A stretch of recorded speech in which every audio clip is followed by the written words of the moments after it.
जय श्री कृष्ण, राधे राधे, श्री हरिदास। स्वागत है आप सभी को मकर संक्रांति व शटतिला एकादशी के पावन पर्व की हार्दिक शुभकामना। शटतिला एकादशी व मकर संक्रांति एक ही दिन होने का यह दुर्लभ संयोग 23 वर्षों बाद वापस बना है।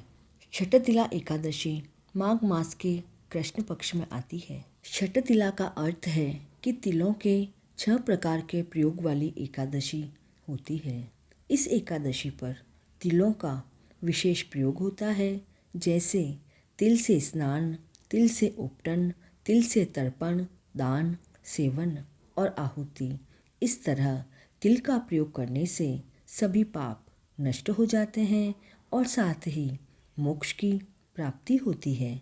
ब्रह्मवैवर्त पुराण में कहा गया है, उपाव्रतस्य पापेभ्यो यस्तु वासो गुणस्य सह उपावस्य सह विग्रह सर्वभोग विवर्जित। अर्थात उपवास का अर्थ सभी पापों से और इंद्रिय तृप्ति के कार्यों से दूर रहना है। एकादशी व्रत के पालन से धर्म, अर्थ, काम, मोक्ष इनकी प्राप्ति होने के साथ पंचम पुरुषार्थ प्रभु भक्ति अर्थात ठाकुर जी का प्रेम भी प्राप्त होता है। इसलिए सभी को ठाकुर जी की प्रसन्नता के लिए इस व्रत का पालन करना चाहिए। श्री कृष्ण भगवान के श्रीमुख से मन को आनंद एवं संतोष देने वाली एकादशियों के व्रत की उत्तम कथाएं सुनकर अर्जुन ने श्रद्धापूर्वक उन्हें नमन किया और बोले, हे मधुसूदन, आपके मुख से कथाएं सुनकर मुझे बहुत आनंद मिला है। हे जगदीश्वर, कृपा कर मुझे माघ मास के कृष्ण पक्ष की एकादशी की कथा कहें। तब श्री कृष्ण कहते हैं, एक समय दालभ्य ऋषि ने पुलस्त्य ऋषि से पूछा, हे मुनीश्वर, मृत्युलोक में मनुष्य ब्रह्महत्या आदि महान पाप करते हैं और दूसरे के धन की चोरी तथा दूसरे की उन्नति देखकर ईर्ष्या आदि करते हैं। ऐसे सभी पाप मनुष्य क्रोध, ईर्ष्या, उत्तेजना और अज्ञानता से करते हैं और फिर बाद में पश्चाताप करते हैं कि अरे, यह मैंने क्या किया। हे महामुनि, ऐसे प्राणियों को नरक से बचाने का क्या उपाय है। तब पुलस्त्य ऋषि कहते हैं, ऐसे मनुष्यों को माघ मास की शटतिला एकादशी का व्रत करना चाहिए। हे अर्जुन, अब तुम इसकी कथा सुनो। प्राचीन काल में एक बुढ़िया माई रहती थी। वह हमेशा व्रत, पूजन आदि किया करती थी, लेकिन उसने कभी दान नहीं किया था। एक बार उसने 1 माह तक व्रत किया, जिससे उसका शरीर बहुत दुर्बल हो गया।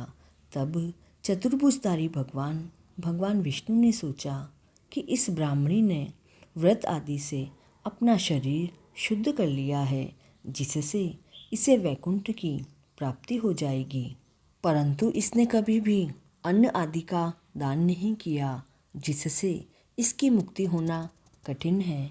ऐसा विचार करके भगवान नारायण ने एक भिखारी का रूप धारण करके उस ब्राह्मणी के पास गए और भिक्षा मांगने लगे और कहने लगे कि आप कौन हैं और यहाँ किस लिए आए हैं। इस पर भिखारी का वेश धरे भगवान विष्णु मौन रहे, जिससे उस ब्राह्मणी को क्रोध आ गया और उसने मिट्टी का एक ढेला श्री नारायण के भिक्षा पात्र में डाल दिया। भगवान नारायण उसे लेकर वापस वैकुंठ आ गए। कुछ समय बाद उस ब्राह्मणी की मृत्यु हो गई। मिट्टी का दान करने के कारण उसे स्वर्ग में एक महल मिला। जैसे ही वह महल में गई तो वह हैरान हो गई। उस महल में कुछ भी नहीं था। तब वह प्रभु नारायण के पास गई और बोली, हे भगवान, मैंने तो आपका व्रत, पूजन आदि किया है, लेकिन फिर भी मेरा घर अन्न वस्त्र आदि से रीता है, और क्यों, इसकी क्या वजह है। तो भगवान नारायण बोले, तुम अपने महल में जाओ और दरवाज़ा अंदर से बंद कर लो। कुछ समय पश्चात तुम्हारे पास देव कन्याएं आएंगी। तुम उनसे शटतिला एकादशी का व्रत पूजन विधि और मातम्य सुनना और उसके बाद ही उन्हें दरवाज़ा खोलना। उस ब्राह्मणी ने ऐसा ही किया। जब देव कन्याओं ने उसे षटतिला एकादशी का व्रत, पूजन, मातम्य आदि बता दिया, तब ब्राह्मणी ने उन्हें दरवाज़ा खोला। देव कन्याओं ने देखा कि वह ब्राह्मणी अभी भी मनुष्य स्वरूप ही है। तब ब्राह्मणी ने देव कन्याओं के कहे अनुसार षटतिला एकादशी का व्रत, पूजन आदि किया, जिससे वह अति रूपवती हो गई और उसका महल अन्न आदि के भंडारों से भर गया। हे नारायण प्रभु, जैसी कृपा आपने उस ब्राह्मणी पर की, वैसे ही सभी पर करना। अब देखिए, इस व्रत से जहाँ हमें शारीरिक शुद्धि और आरोग्यता प्राप्त होती है, वहीं अन्न, तिल आदि दान करने से धन्य धान्य में भी वृद्धि होती है। इससे यह भी ज्ञात होता है कि प्राणी जो जो और जैसा जैसा दान करता है, शरीर त्यागने के बाद उसे वैसा ही फल प्राप्त होता है। अतः धार्मिक कार्यों के साथ साथ हमें दान आदि अवश्य करना चाहिए। शास्त्रों में वर्णन है कि बिना दान आदि के कोई भी धार्मिक कार्य संपन्न नहीं माना जाता। एकादशी के दिन ओम नमो भगवते वासुदेवाय मंत्र से जाप करके अपनी एकादशी को सफल बनाएं। इस षटतिला एकादशी व्रत कथा को अधिक से अधिक शेयर करें और चैनल पर नए हैं तो please like, share and subscribe this channel. Thakur ji हम सभी को अपने भक्ति पथ पर आगे बढ़ाए, इसी मंगल कामना के साथ। जय श्री कृष्ण।